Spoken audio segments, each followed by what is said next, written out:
One of the biggest things that I've always struggled with and used to do back in the cult was the idea of the rapture, right? This mythological event that Jesus was coming back to rescue his chosen people, his family, so the brethren, out of the end of the world. So the world's going to shit, and, we're special people, so we'll be rescued. But the leader used to manipulate Bruce Hales and his previous leaders, his father, John Hales, would always manipulate the idea of this rapture around a certain time frame. Like, we don't know the day nor the hour, but we know the month or the year.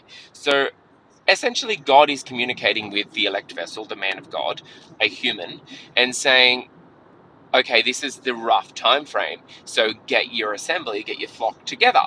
But my reasoning and logic would always say to me, okay, if God can predict the future, then he's also going to know that we're not going to be ready for it. Because every time the date was meant to come about, it's in 3 years, they would say, would get to that stage, and obviously Bruce Hales, the leader, has to, update the date because, well, and he'd turn around and go, you guys aren't ready. You guys were not ready. Like, this is on you. I mean, Cult 101, how to create a cult, is set impossible standards of purity, right? Unattainable standards of purity.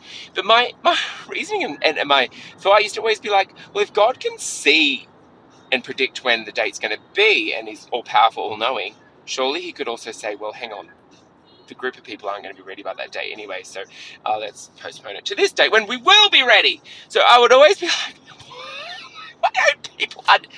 I mean, is common sense just not that common anymore? I just don't understand the logic. I mean, obviously there's no logic. There's absolutely no logic. It's all just superstitions and based on fear, because that's the only way you can keep people in a cult these days is, creating some sort of external fear, right? That is inconceivable but through one man, so you follow that person and everything he says for the fear of missing out or not being a part of it. Like, I just don't understand. Like, if you think that you obviously don't believe God is all powerful, if you break it down into logic, into reasoning, you don't think that God is all powerful, and this is why they don't send brethren or allowed brethren to go to university or study higher education, because if you had 3 brain cells to string together, you would understand that there is no logic there. You would know that, okay, you've been taught all your life that God is all powerful, God is all benevolent, God sees everything, knows what's going to happen anyway.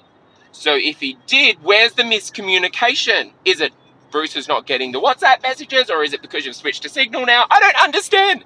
I mean, yes, I'm jesting about this, but because it's so frustrating. It's something I think, it's my Roman Empire. It's something I think about every single week. How are people... I come to the same resolution every time. God, it must be blissful.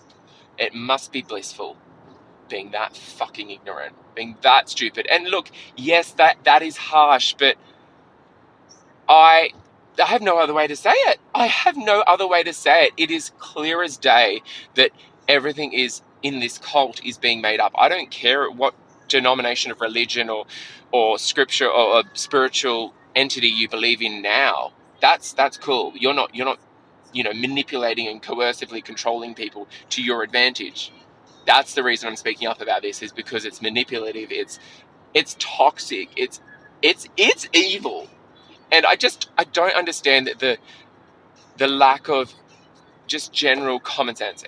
And it is, common sense is just not that common. It really isn't, because if it was, then you'd logically put it down and go, okay, hang on, this just doesn't make sense. This is even just in the natural order of reasoning, that doesn't make sense.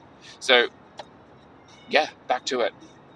Being that ignorant must be so peaceful, must be so blissful. Rant over.